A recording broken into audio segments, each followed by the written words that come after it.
This is Sickle Cell and the Mind, a mental wellness podcast, brought to you by the European Sickle Cell Federation. It's time to reduce social isolation and create new pathways to mental wellness together. You're listening to Sickle Cell and the Mind, a mental wellness podcast, with your host, Leah Lewin. Today's episode is on the stigmas that we face.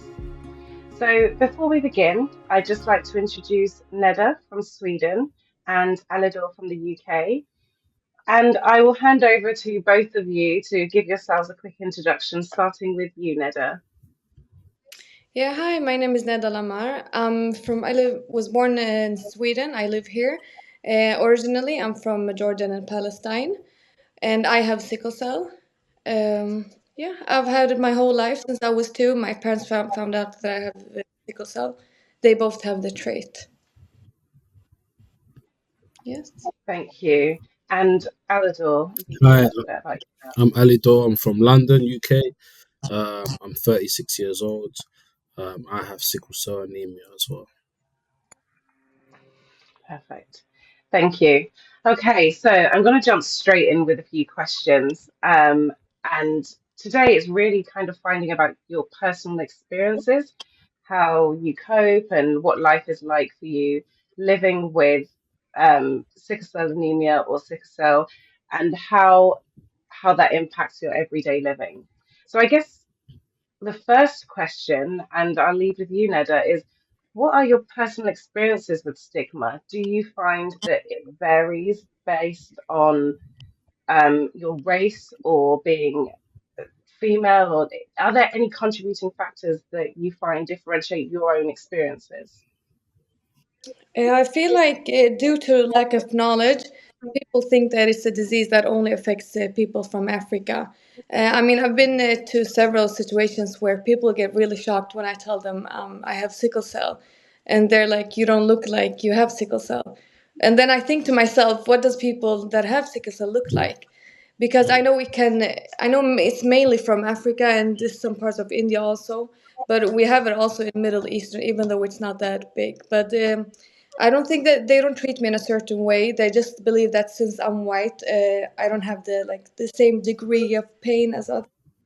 Like I was at the sickle cell conference the other month, and there was a conference with doctors and patients, and the majority of the doctors were white, and the majority of patients they were black. So a woman came up to me and she asked if I was a doctor just because I'm white, and I told her no, I'm a patient, and she was in shock, and because she thought it's only black people disease.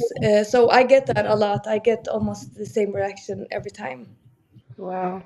And that's the same in the healthcare settings as well when you're seeking treatment.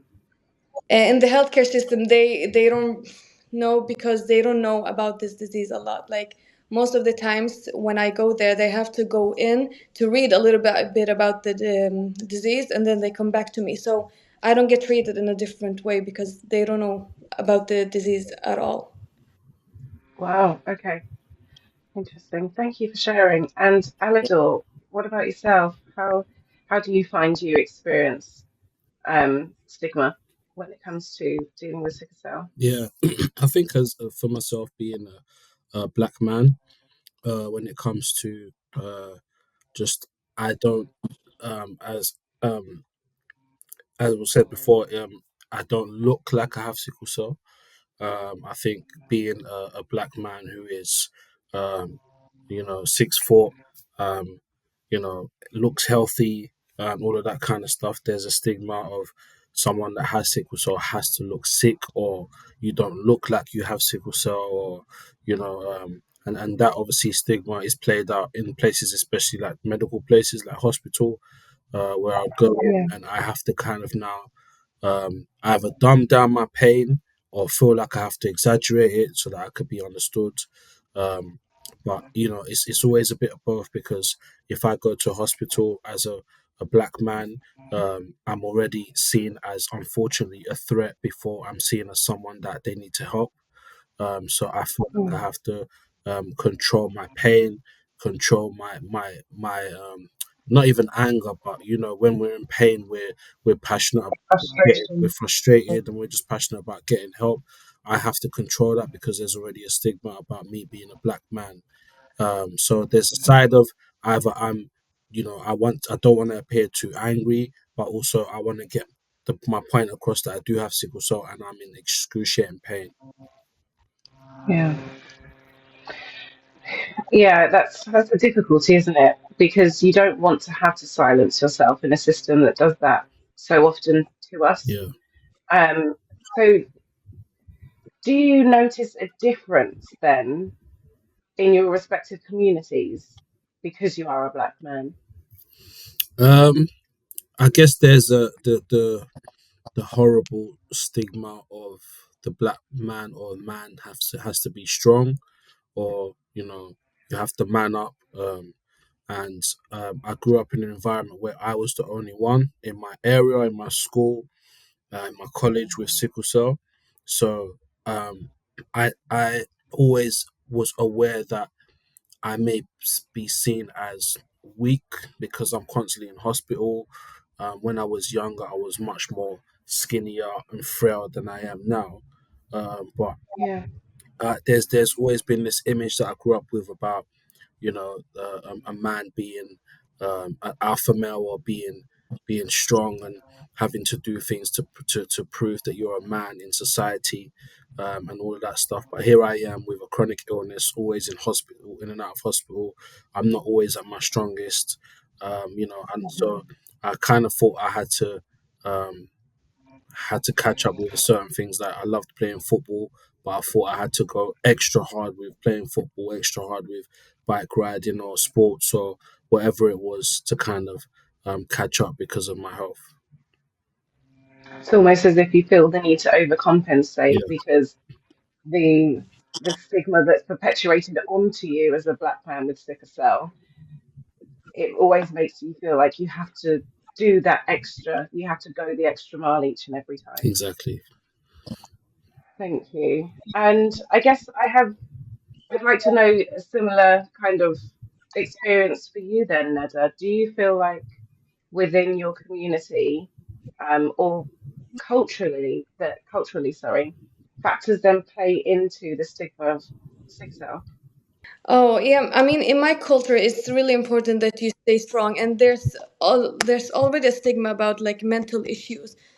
So like you can't have normally you don't have mental issues when from my country, from my cultural. So having a pain like when I go to in a crisis, I need to really show that I'm in pain so they will understand it. And it doesn't really the culture hasn't stopped me because I have a really supporting family, and like if they see me in pain, they say it's fine. You can, I mean, you can cry, you can scream, you can do whatever. We're here for you. They don't let me like hold my feelings into myself. Mm. Okay, that's amazing, and that I wish it was the same for everyone. Um, to have a supportive community, to have a supportive family can make a world of difference to those that are chronically ill. I know myself that that's something that's always been really, really important to me, and if not to try and then seek it. But it's also how we feel about ourselves. Do you feel like you internalize any stigma at all? So, how has living with sickle cell shaped how you see yourself? Do you think there's been any impact? For me, yeah, it's made me stronger mentally. Like I feel like I can do anything, because I have two kids, and going into labor, I was more excited than scared because I knew that if I can handle the worst crisis and sickle cell pain, then I can handle this too. So for me, it wasn't a big deal, and mentally, it has made me stronger, but weaker in other parts. Like I don't. Like the gym, I don't go to gym, and I don't play football. I don't do any outdoorsy activities because I know it could trigger my pain. So instead of just trying that out, I just like I have taught physio. Yeah, I told myself that I can't do it, so I don't even bother to try. So I do more the calmly things, like yeah, like staying at home, I don't like, I still travel. I do everything I want to do, but only the gym thing The and the sport I physical don't really. activity. Yeah, because I don't want to trigger anything. Yeah. Do you feel at all like it's almost a burden to not be able to do those things, or are you feeling quite content and resolved in the fact that you understand that certain elements may trigger your crisis and you're happy to find alternative ways or routes to joy and peace? No, sometimes I feel like it's a burden because I would like to do things that normal people, like when we were younger, me and my sister, she used to go out and play in the snow, and I was always just watching her from the window because I couldn't go out. So I feel like sometimes there are things I want to do, but I can't do it. Yeah, I understand. Thank you for sharing. And Alidor, again, it's something that you kind of touched on when we were speaking just a moment ago, but specifically as a black man, have there been times when you felt the need to really hide your condition or associated it with maybe a feeling of shame and despair? Yeah, I think when it comes to being from, I'm from African background. My family are from the Democratic Republic of Congo, so I grew up with strong African culture. And one thing that is common in our culture when it comes to health is to keep quiet about it. So I was always told, don't tell your family or anyone else when you're in a crisis. Don't tell anyone about your physical pain, or don't tell anyone that you have sickle cell. And at the same time, I'm still trying to figure out what it is myself growing up. But I would have Mm, loved to have that support and help to say, this is what you have, this is how it affects you. So you can't be doing what everyone else is doing. But on the other hand, it was like, you can't do this, you can't do that. So the shame grew. I grew into the shame. The shame grew with me, where I started becoming detached very easily from society and normal things to do as a young person. Because I just wanted to be a normal young person. I wanted to play football. I wanted to bike ride, and whenever I did do something like that, a lot of times it would end up in me having a crisis. On top of that, I grew up in a single parent home with my mum who has sickle cell disease. So it was just me and my mum. At the same time, I was a patient. I was also a carer. And my mum, the same time she was a patient, she was also a carer. We had times where we were both in hospital at the same time, and I've had to go and visit her in her ward. She's had to come and visit me in mine. So, in that sense, I kind of understood why I should be a bit um, um, I should have a different approach in telling everyone. But I don't think that was the right way to go on about it, because now I'm able to spread awareness and let people know about sickle cell. And it's one of the most freeing things I could ever do. yeah, I agree. And I'm glad that you're at a point where you recognize that actually internalizing any grief or even the internalization of having to silently mourn the person you wanted to be Mm, is actually really damaging. And that form of trauma can manifest within the body and lead to further crisis. So, yes, speaking up, speaking out, and sharing really does help, even when it feels extremely hard because of things like culture and philosophical beliefs and things like that. Um, but it does also then mean the disease is not the only element of your journey. mhm. It's also the mental health aspect. Do you feel like because of the stigmas and your experiences and the pain that comes with sickle cell, do you feel like that's negatively or maybe even positively impacted your mental health? Um, I think the negative effect on mental health is definitely the pain aspect of things, and the fact that Yeah, my body is constantly fighting non-stop. It doesn't even when I'm sleeping, my body's fighting.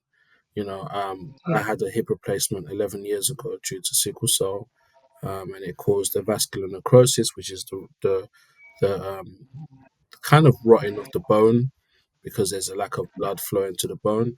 So I've had constant hip pain, back pain, and just sickle cell pain in general. It would be very difficult for chronic illness not to affect you mentally, especially when your body is constantly fighting pain, constantly in pain. You're constantly trying to do things, whether it's medicine or any type of treatment that you do to make your body feel okay. And Yeah. unfortunately, it's not a reality a lot of times, especially dealing with battling with sickle cell. And I think it's the realization of thinking, wow, my body is actually I'm just not I don't think I'm ever going to be in a position where my body is just at just at ease, for like non-stop for good. Obviously when I pass, but now it won't be like that.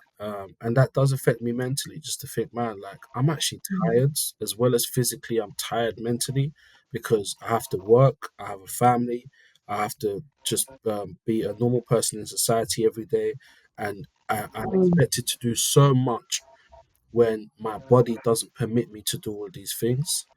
And that does get to me. It really does. It affects me mentally, Yeah. withdrawal. I've had times of depression, times where I just haven't wanted to be here anymore. And it's had a huge effect on my mental health. It still does till today. But Yeah. yeah, we just continue pushing on. And it's not something that goes away. And even just hearing you speak just then, I found that very validating as someone with chronic illness because sometimes it's so isolating. Mm, Yes, we know there are other people out there, but especially when we internalize a lot of grief and fear and trauma, it's sometimes just hearing someone else say, I've had this experience. I see you. Yes, it's normal to feel like that because you're constantly fighting a battle. There's no way that couldn't impact someone's mental health. And I know I asked whether it was negative or positive because, similar to what you said, Nedda, it could be on occasions that you feel like, actually, I'm Superman or Superwoman because it's not every day that someone can feel grief and pain and still step out into the world and hold their head high whilst facing all of these challenges. So it can be a bit of a roller coaster as your thoughts and emotions fluctuate during different periods and experiences that you're having. So again, back to you, Nedda. I mean, how do you feel it impacts your mental health? Would you say it's positive, negative, a bit of both, or heavily on the negative more consistently? What's your experience with your mental health? It has affected me mentally, of course, because just knowing that whatever I do can make me go into a crisis. Just that thought makes me very stressful. So, and not only that, because I have a family, I have kids, I have siblings and parents to think about, and husband, of course. So, I don't want to leave them behind. So I'm really like, I'm not thinking that much of me. I'm thinking more of them. And I know that when I go to a crisis, I know that even though I'm hurting, they're hurting a lot too with me. So yes, it always affects me in every day, actually. Yeah, thank you. Do you feel like you've been able to develop any coping mechanisms throughout your journey? Is there anything you do that kind of supports you to get back on track, help you build yourself back up internally, whether it's something you do for yourself or someone that you seek support from? Do you have anything that can kind of help you cope, any strategies, any specific routines or anything that help you when your mental health is low? Yeah, I try to think that I try to share my illness and like share my story, and not to think that it's gonna take over my whole life. I mean, of Mm. course, it's a big part of me. It is. I mean, I've had it since I was a child, and so I take the sickle cell into consideration every part of my life. Like just going out for a walk, I have to remember the things like to stay warm and stay hydrated and stuff. Yeah. So we always have to be like 10 steps ahead in the mental and physical preparations.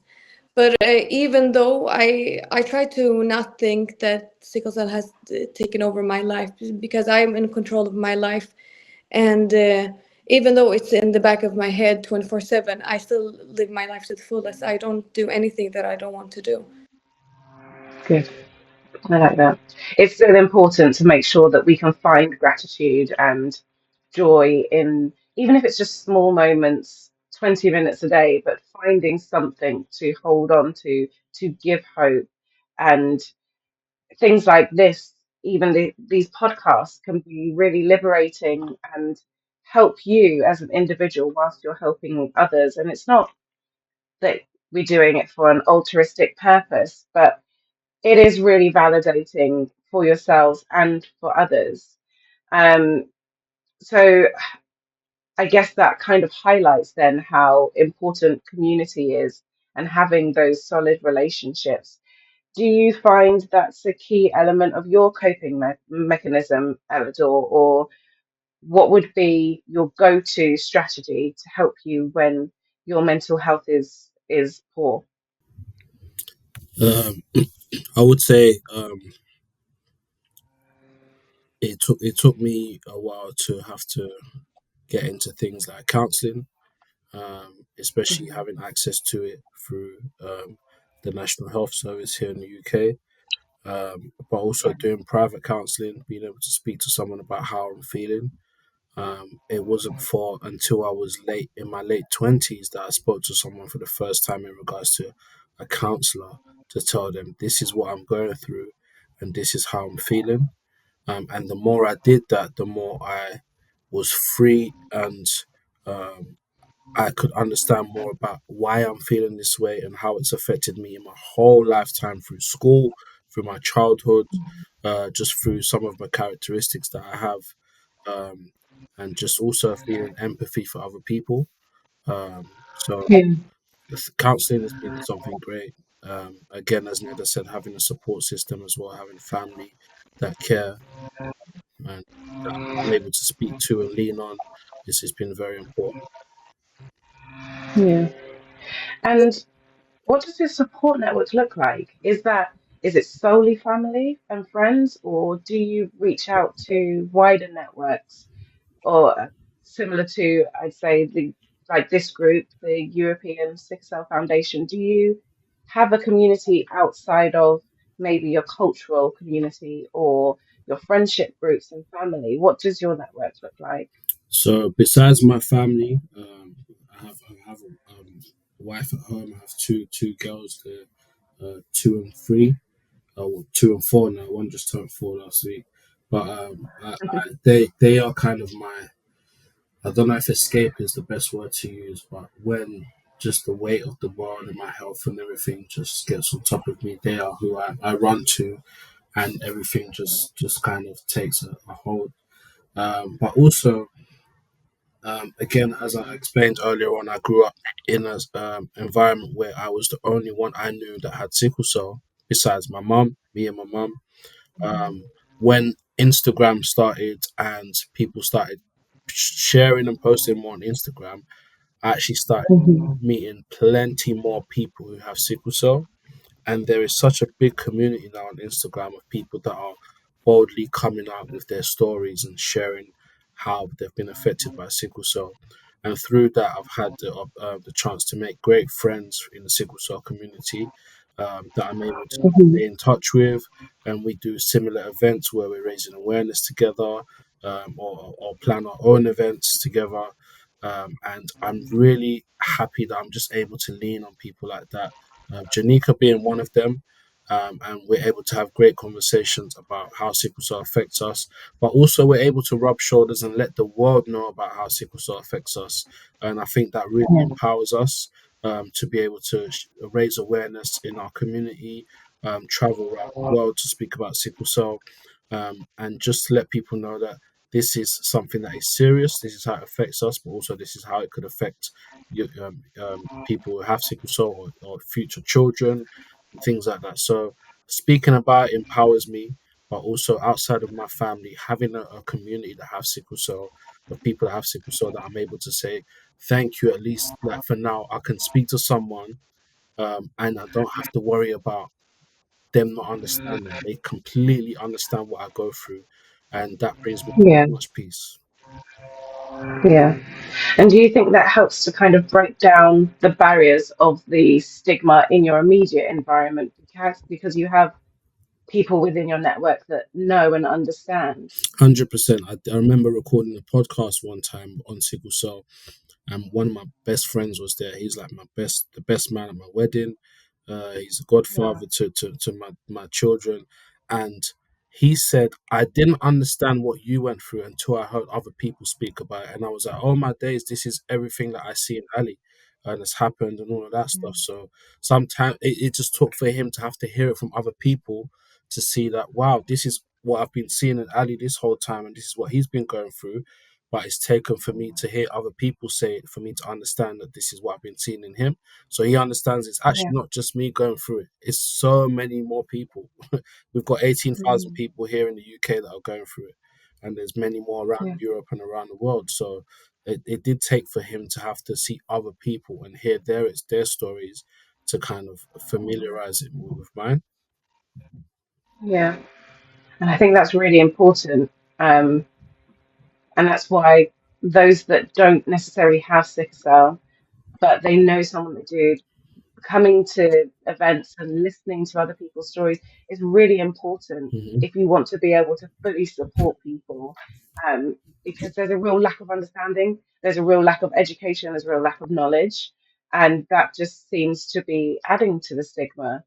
Nedda, you said that people unfortunately don't recognize that it can affect people that aren't black, that aren't from African descent, and that where you're living, that's almost a challenge in itself because there's an extreme lack of knowledge there, which can potentially add to the stigma. Do you feel like even though it's very limited in the knowledge, do you have a support network? Again, family, friends, but also those that don't have the same shared experiences.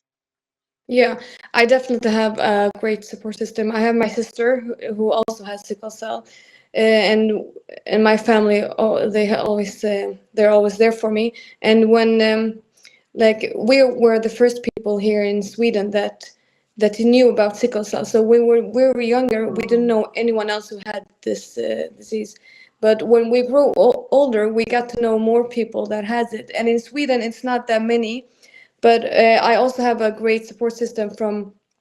I've been invited by Laura to some of conferences in London, and there I met some great people who have the same disease. So it's like you connect on a different way. We're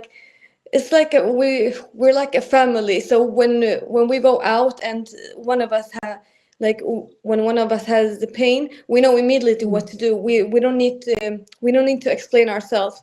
Like we were out, me and some of the sickle cell friends, when we were there, and one of the girls, she had pain, and we all knew immediately what she needed. Like we brought her a heat pad and like the medication and start massaging and everything. So it feels really, really good to know other sickle cell people. Because before Yeah. that, I didn't know many at all. At all. So it helps to know that other people are going through the same, and other people know what we go through. Yeah. That in itself just sounds so empowering to have someone and not even have to speak. Again, even sometimes when you're having a crisis, things like that could be really exhausting, having to constantly explain and reason with people and try and emphasize your symptoms so that people understand. So having a network of people that physically, mentally, but also strategically know what's going on and what to do in that moment sounds like something that would be super impactful and helpful. Um, and actually, I think that's something that needs to be continually reiterated, that find your people, find your support network. And as we kind of look to the future and think about our own personal hopes for change in this space, what would you say, other than finding your community, would be something really important for others? What would you wish to see or wish people would understand so that everyone with sickle cell can have a more positive experience? I think that here in Sweden, it's kind of stigma to even talk about it. So I think to just talk about it and share knowledge, because I know in other diseases they have a lot of, like for cancer, for example, they have a lot of fundraising. They have so many things that helps them. But for us, we don't have the same amount. It's mainly the lack of knowledge that is a big problem. Uh, Not only amongst people like normal people, only also doctors and nurses.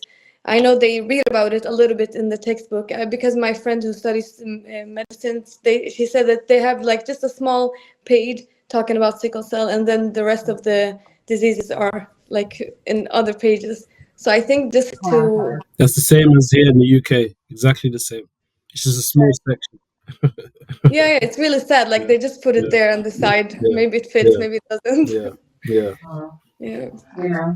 And I think things like that really kind of add to the stigma because there's so limited education.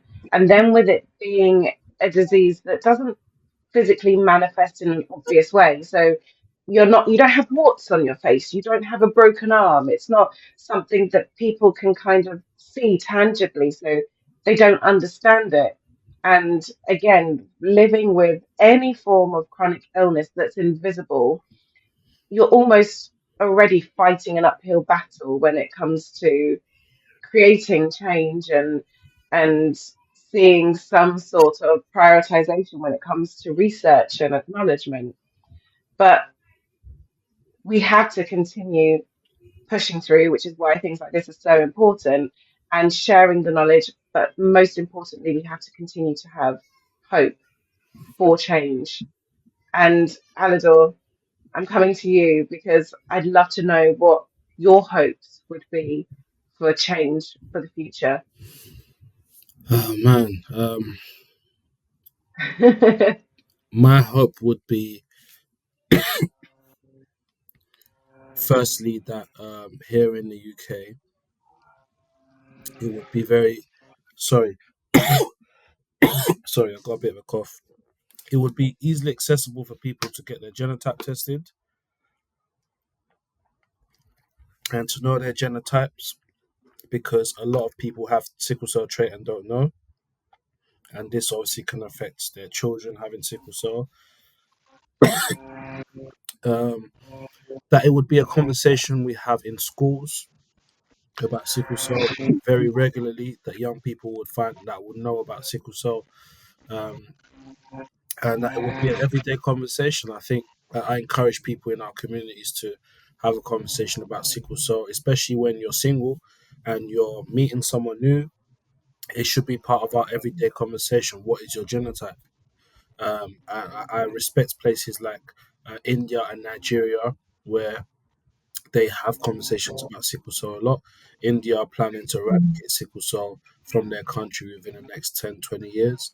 And this is through family planning. So, one of the things could be before you have children, we need to know your genotype. Mhm. Again, it's a touchy subject because there is opportunities for people to both have the trait, come together, and have children. They're kind of done differently. There could be other options to have children, but it needs to be a conversation that we have in our everyday lives. I feel like people in our generation are laying the bricks with the conversation about sickle cell. No one's been having conversations like this about sickle cell in previous years, so it can only grow, so that our children, when they grow up, the conversation about sickle cell will just be a natural thing, but also the counts of sickle cell will be down, because people are having conversations about their genotype. They are, being aware of who they're getting together with, who they're marrying, who they're having children with. And that is that's my dream for everyone to know about what sickle cell is, how it affects us, and also to make Mhm. wiser decisions about the conversations around genotype. Yeah, yeah, I'd agree with that. I think actually my personal wish is that along with when the children go in for their early years vaccinations and things and they have these appointments, include screening Yeah. really simply. early stage where you're coming into contact, especially more specifically in the UK, include that as part of the screening, Yeah. because no, it's not a black disease, and that is why oftentimes these things are underfunded, because if it's focused or disproportionately impacts a marginalized or minoritized group of people, it's not prioritized and the funding isn't there to then support it. Yeah. But actually, if there's anything that people can take away from today, it's not a black person's disease. Right. This can affect all, and it needs to be, people just need to remove the stigma from the conversation and be more open to having conversations, asking questions, and demanding that those that are in policy reform that can encourage legal action to mitigate the lack of research and the underfunding really start to prioritize making sickle cell an everyday conversation. Yeah. Um, I don't know if you've got anything to add on the stigma, but is there anything else that either of you would want to add to this conversation? Any other thoughts that you have? No, I just agree with the last, with what you mentioned about the screening. It should be mandatory in order to stop sickle cell. I mean, we can stop it in the future, and I think that would be the best thing to do, and to increase awareness amongst people to become more understanding. Perfect. Well, Nedda and Alidor, thank you so much for joining me. Thank you for sharing your story and your experiences. It's been a great conversation, and I'm wishing you both all the best and hope to again speak to you guys soon. But for now, take care. If you have been affected by any of the topics discussed in this episode, please reach out to the European Sickle Cell Federation so we can signpost you to the relevant support services in your country. Our email address is office@escfederation.eu.